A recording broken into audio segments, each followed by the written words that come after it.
मेरी बीवी बहुत खूबसूरत थी। जो भी उसे देखता पहली नजर में ही उस पर दिल हार बैठता था। असल में मेरी शादी आज से 2 साल पहले शहनाज से हुई थी। शहनाज को मेरी माँ ने एक शादी में देखा था। मेरी माँ घर वापस आई तो मुझे कहा कि मुझे तुम्हारे लिए एक लड़की पसंद आ गई है। उसकी आवाज में जादू है और वो इश्क हकीकी में इस कदर मगन है कि तुम उसके चेहरे पर वाज़े नूर देखोगे। उसे देखोगे तो तुम भी उसके वैसे ही दीवाने हो जाओगे जैसे कि मैं हुई हूँ। अपनी वालदा की ये बात सुनकर मैं खुश हो गया क्योंकि मेरी शादी की उम्र हो चुकी थी। मेरी उम्र 30 साल थी और बस शादी करना बाकी था। मैंने वालदा से कहा कि ठीक है, आप रिश्ता लेकर जाएं। आपने देखा है तो अच्छी ही होगी। आपकी पसंद पर मुझे एतराज नहीं है। लड़की वालों की तरफ से फौरन ही हाँ हो गई क्योंकि मैं बहुत ही अच्छी नौकरी पर फाइज था। मेरी सरकारी नौकरी थी, घर और गाड़ी भी मुझे मिली हुई थी और हमारी शराफत के चर्चे पूरे मोहल्ले में थे। इसलिए उन्हें कोई एतराज ना हुआ। उन्होंने फौरन से रिश्ता दे दिया। शहनाज तो मेरी जिंदगी में बाहर की मानिंद आई थी। वो जितनी खूबसूरत थी उतनी ही खूबसूरत भी थी। वो रात को देर तक इबादत करती थी, फिर दिन को रोजा भी रखती थी, लेकिन ये सब मेरी इजाजत से करती थी। मुझे उसके रोजे रखने पर कोई एतराज नहीं था क्योंकि मैं तो सारा दिन ड्यूटी पर होता। मगरिब के वक्त घर वापस आता था, तब उसकी इफ्तारी का वक्त भी हुआ करता था और मैं उसके साथ ही मिलकर इफ्तारी किया करता था। उसने एक दिन मुझसे कहा कि मैं रात भर इबादत करती हूँ, तो क्या आपको कोई मसला तो नहीं है मेरी इस इबादत से? क्योंकि मैं खुदा से बहुत मोहब्बत करती हूँ, मैं उसे राजी करना चाहती हूँ। मैं नहीं चाहती कि मैं शादीशुदा जिंदगी में इस कदर मसरूफ हो जाऊं कि अपनी इबादतों को तर्क कर दूं जो मेरी आदत बन चुके हैं। मैंने कहा कि नहीं, मुझे कोई इतराज नहीं है। तुम मेरा पूरा ख्याल रखती हो, अपना फर्ज सही तरीके से अदा करती हो, फिर भला मुझे क्या इतराज हो सकता है? इतराज तो तब होता जब तुम मुझे वक्त ना देती और सारा दिन इबादत में सर्फ कर देती, लेकिन तुमने तो तवाज़ुन रखा हुआ है। मेरी बात सुनकर उसे बहुत खुशी हुई। वाकई उसने चंद महीनों में मुझे शिकायत का कोई मौका नहीं दिया था। फिर भी मुझे उसकी आदत हो गई थी। मेरी माँ जल्द ही दुनिया से रुखसत हो गई। घर में सिर्फ मैं और शहनाज ही रह गए थे, लेकिन शहनाज ने मुझे बहुत हौसला दिया। अगर वो ना होती तो मैं संभल नहीं पाता। अपनी वालदा की मौत के बाद वक्त गुजरता गया। शहनाज ने मेरी जिंदगी खुशियों से भर दी थी। यूं जिंदगी के 2 साल तो गुजर गए, पर अचानक एक रात मुझ पर कयामत बनकर टूटी। जब मुझे मेरी अजीज बीवी की मौत की खबर मिली, तब मैं अपने शहर में नहीं था, नौकरी के सिलसिले में शहर से बाहर था। मैं उसे बताकर गया था। मुझे एक नए नंबर से फोन आया और उसने कहा कि अस्पताल में आपकी बीवी की लाश पड़ी है, आकर ले जाएं। मैंने फोन पर ही चीखना चिल्लाना शुरू कर दिया। उनसे कहा कि मेरी बीवी तो घर से बाहर कदम नहीं निकालती, घर का सौदा सलफ भी मैं लेकर आता हूँ। ये कैसे हो सकता है? वो तो घर से बाहर निकलती भी नहीं थी, आज क्यों घर से निकली होगी? फिर अचानक से उसका एक्सीडेंट भी हो गया और वो अस्पताल में दम तोड़ गई। मुझे लगा किसी ने मेरे साथ मजाक किया है। ऐसी कोई बात नहीं है। लेकिन जब व्हाट्सएप पर मेरी बीवी की उसी कंगन की तस्वीर मुझे वसूल हुई जो मैंने उसे मुंह दिखाई में दिया था और जो मेरी माँ का खानदानी कंगन था, साला साल से हमारे खानदान का रिवाज था कि वो कंगन हर बहू से नस्ल दर नस्ल मुंतकिल होता आया था। उस कंगन की बनावट ऐसी थी जो मेरे हिसाब से दुनिया में ऐसा कोई और कंगन ना होगा। कंगन की तस्वीर देखकर मेरे तो पैरों तले से जमीन निकल गई। मैं अपना काम अधूरा छोड़कर भागकर अस्पताल पहुंचा तो देखा कि एक औरत की लाश है जो बुरी तरह एक्सीडेंट होने की वजह से पहचानी नहीं जा रही थी, लेकिन उसके हाथ में वही कंगन था। मुझे कुछ शक सा हुआ। मैं जल्दी से घर की तरफ भागा। मुझे लगा मेरी बीवी घर पर ही मौजूद होगी क्योंकि वो घर से बाहर निकलती ही नहीं थी, शरई पर्दा करती थी। मुझे कहती थी कि मैं बिला जरूरत घर से बाहर नहीं जाऊंगी। इन 2 सालों में वो कभी भी बिला जरूरत घर से बाहर नहीं गई थी। तो ऐसा कैसे हो सकता था कि मेरी इजाजत के बगैर मेरी गैर मौजूदगी में वो घर से बाहर निकली हो? क्योंकि वो शरीयत की मुकम्मल ताबेदार थी, घर से निकलने के लिए वो मेरी इजाजत लाजमी लेती थी। वो सिर्फ अपने मेके जाती और कहीं नहीं जाती थी, और मेके जाने के लिए भी जब वो मेरी इजाजत लेती तो मैं हंस देता और कहता کہ تمہیں تمہاری ماں کے پاس جانے کے لیے میری اجازت کی ضرورت تو نہیں ہے، تو شہناز مجھے کہتی کہ شریعت یہی حکم دیتی ہے کہ بیوی گھر سے باہر شوہر کی اجازت کے بغیر قدم بھی نہ رکھے تو بہتر ہے۔ ایسا پھر کیسے ہو سکتا تھا کہ میری اتنی فرمانبردار اور تابع دار بیوی چوری چھپے گھر سے باہر نکل گئی ہو؟ لیکن میں جب گھر آیا تو وہ گھر پر موجود نہیں تھی۔ میں نے زور زور سے رونا شروع کر دیا، تمام رشتہ داروں کو فون کیا، لیکن وہ کہیں بھی نہیں ملی تھی۔ اچانک مجھے گھر کے مرکزی دروازے پر ایک خط ملا جس پر لکھا تھا، میں ایک ضروری کام سے جا رہی ہوں، مجھے دیر بھی ہو سکتی ہے، آپ پریشان نہ ہونا۔ وہ خط پڑھ کر تو میرے سر پر آسمان گر گیا تھا، یعنی کہ میری بیوی واقعی گھر سے باہر نکلی تھی، لیکن وہ لکھ کر گئی تھی کہ اسے بہت ضروری کام ہے۔ اس وقت مجھے یاد آیا کہ میرے موبائل کی بیٹری ختم ہو گئی تھی، شاید اس نے مجھے فون بھی کیا ہو۔ اتنے گھنٹے میرا فون بند تھا۔ جب میں نے موبائل چارج کیا تو مجھے ہسپتال سے کال آئی۔ میں ایک بار پھر سے ہوا سے باختہ ہو کر ہسپتال پہنچا۔ وہ لاش مسخ شدہ تھی، لیکن کنگن وہی تھا۔ مجھے اس کے کپڑے صحیح سے پہچانے نہیں جا رہے تھے۔ جب اچانک میں نے کپڑوں پر غور کیا تو دیکھا یہ تو وہی سوٹ تھا جو میں نے اسے عید پر دلوا کر دیا تھا اور میں اپنی پسند سے لے کر آیا تھا۔ میرا تو دل ڈوب گیا تھا۔ میری نگاہوں نے اس کے پیروں تک کا تعاقب کیا، دیکھا تو جوتے بھی وہی تھے جو میری بیوی کے تھے۔ مزید شک کی کوئی گنجائش نہیں تھی۔ میں ہمت ہار گیا تھا اور روتا ہوا قبرستان میں اسے دفنانے چلا گیا۔ میں اپنے حواس کھو بیٹھا تھا۔ میرے رشتہ داروں نے کفن دفن کا بندوبست کیا اور مجھے سہارا دیا۔ میری زندگی تو جیسے بالکل ویران ہو کر رہ گئی تھی۔ ایسا لگ رہا تھا کہ دنیا میں اس کے سوا کچھ تھا ہی نہیں۔ میرا گھر مجھے کاٹ کھانے کو دوڑ رہا تھا۔ گھر کا ہر کونا مجھے اس کی یاد دلا رہا تھا۔ پہلے بڑی مشکل سے تو والدہ کی جدائی برداشت کر پایا تھا، اب صدمے پہ صدمہ مجھ سے برداشت نہیں ہو رہا تھا۔ میری والدہ تو بہت ضعیف تھی، موت پر حق تھی، ان کی عمر بھی تھی، لیکن میری بیوی تو بالکل جوان 22 سال کی تھی۔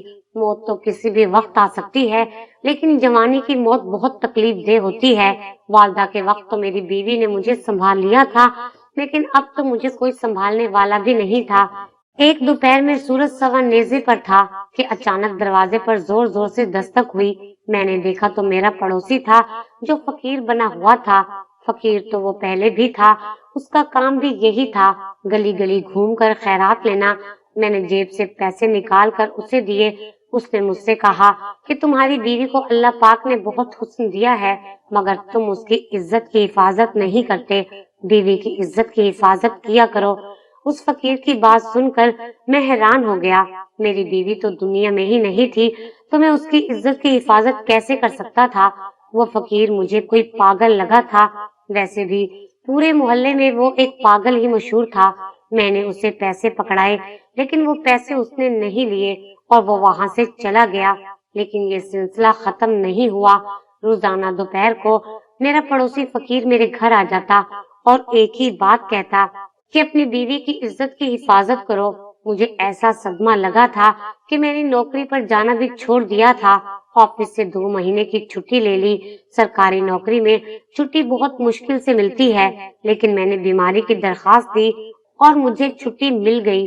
لیکن فقیر کی بات نے مجھے کافی دنوں سے پریشان کر کے رکھا ہوا تھا۔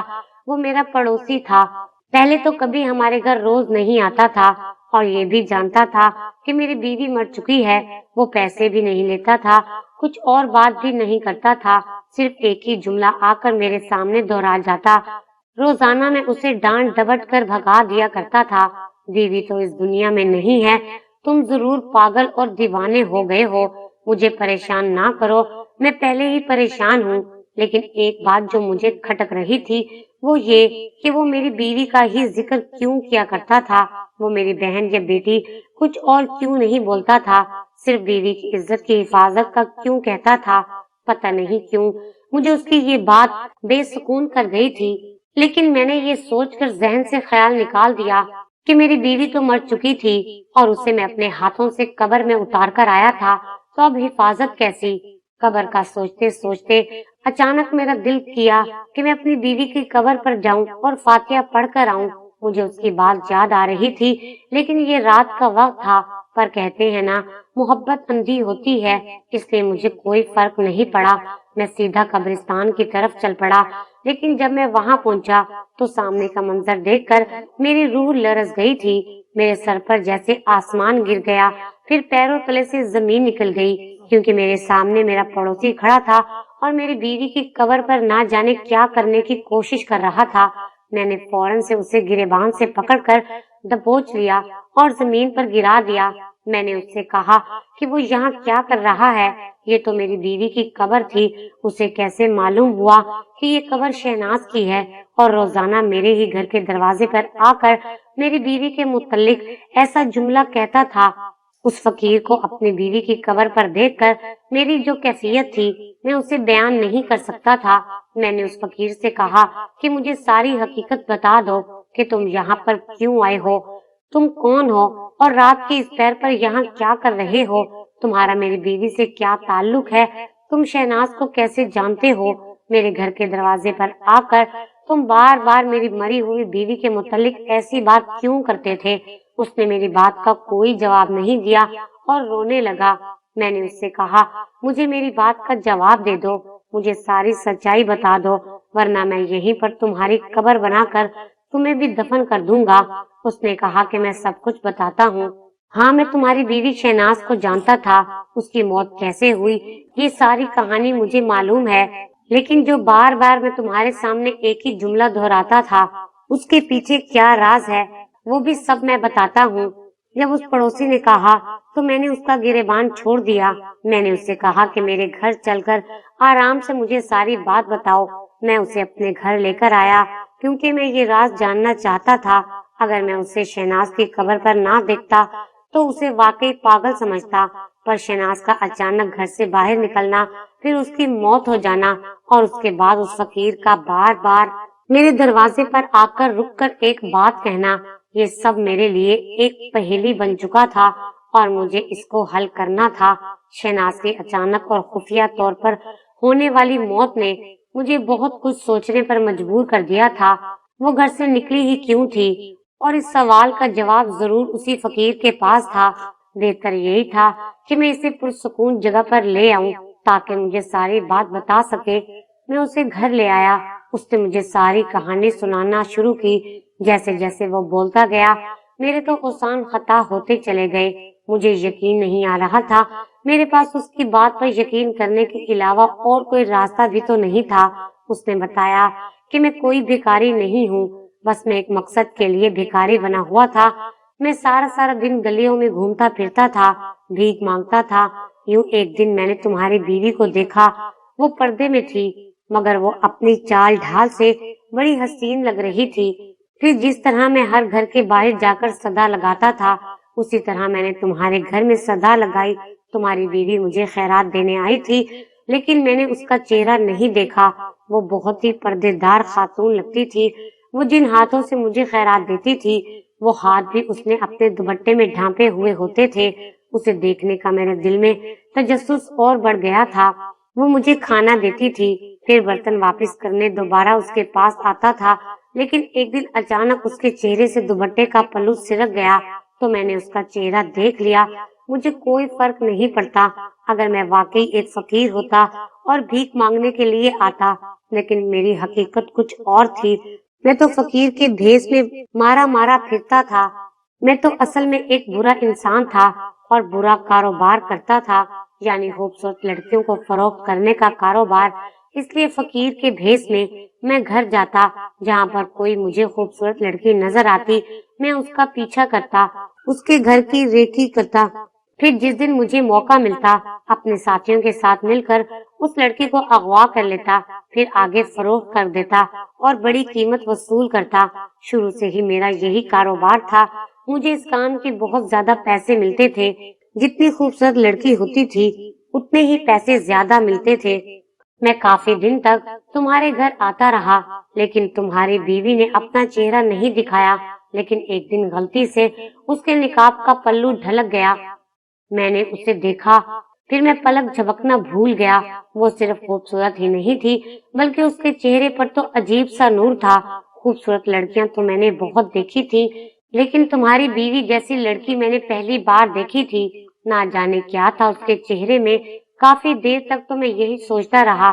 फिर उसके बाद मैंने फैसला किया कि मैं इसे भी किसी तरह अगवा करके आगे फरोख्त कर दूंगा, बहुत अच्छे पैसे कमाऊंगा। अब मैंने तुम्हारे घर पर नजर रखना शुरू कर दी। तकरीबन मुझे 15 दिन लगे सारे मामलात समझने में। जिस दिन तुम शहर से बाहर गए थे उस दिन मुझे मौका मिल गया। मैं फकीर के भेस में तुम्हारे घर के दरवाजे के बाहर बैठा हुआ था। सुबह सवेरे जब तुम ऑफिस जाने के लिए घर से निकले, गाड़ी में बैठे तो तुम किसी से फोन पर बोल रहे थे कि आज तुम शहर से बाहर जाओगे, वापसी में देर हो जाएगी। बस इतने दिन से मुझे इस मौके की तलाश थी और मुझे वो मौका मिल ही गया। तुम्हारे जाते ही मैंने फौरन अपने साथियों को बुलाया कि वो भी फकीर के भेस में ही आए थे। तुम्हारी बीवी मुझे खाना देने के लिए आई। हमने उसके मुंह पर रुमाल रखकर उसे बेहोश किया और अगवा कर लिया और जल्दी से उसे आगे फरोख्त कर दिया। बहुत बड़ी कीमत मिली थी मुझे। सबसे ज्यादा पैसे तुम्हारी बीवी को फरोख्त करने के मिले थे। मैं घर आ गया पर अचानक पता चला कि पुलिस को किसी तरीके से हमारा काम मालूम हो गया है। उस वक्त ताजा तरीन अगवा हमने तुम्हारी बीवी का किया था। हमें ये सबूत मिटाना था। उसी दिन इत्तेफाक से मेरी बहन का रोड एक्सीडेंट हो गया और वो मर गई। मेरी बहन का चेहरा जल चुका था। उसकी हालत बहुत बुरी थी क्योंकि मैं एक बुरा इंसान था। मुझे अपने घर वालों से कोई लगाव नहीं था।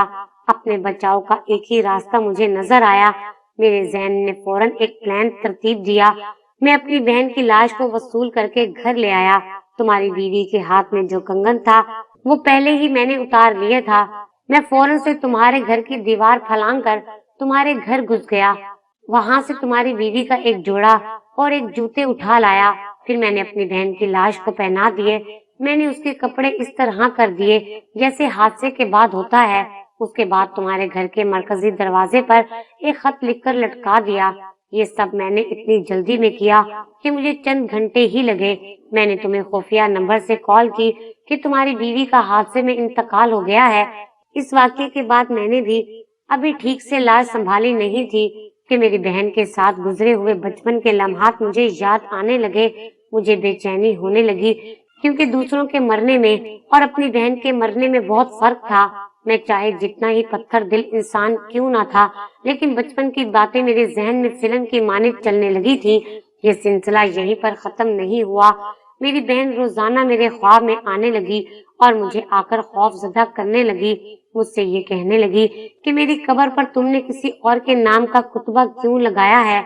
मेरी बहन जब भी मेरे ख्वाब में आकर ये बात करती तो मेरी रूह लरस जाती और वो ख्वाब इस कदर खौफनाक होता कि मैं सारा दिन उसी ख्वाब के जेरे असर रहता। उसके बाद से मेरी जिंदगी अजाब बन चुकी थी। मैं हर वक्त खौफ में मुब्तला रहने लगा था।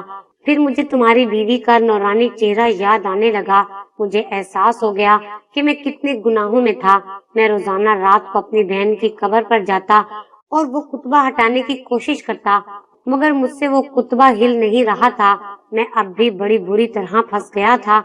मैं इस अजाब से निजात चाहता था। मैं सोने से खौफजदा था।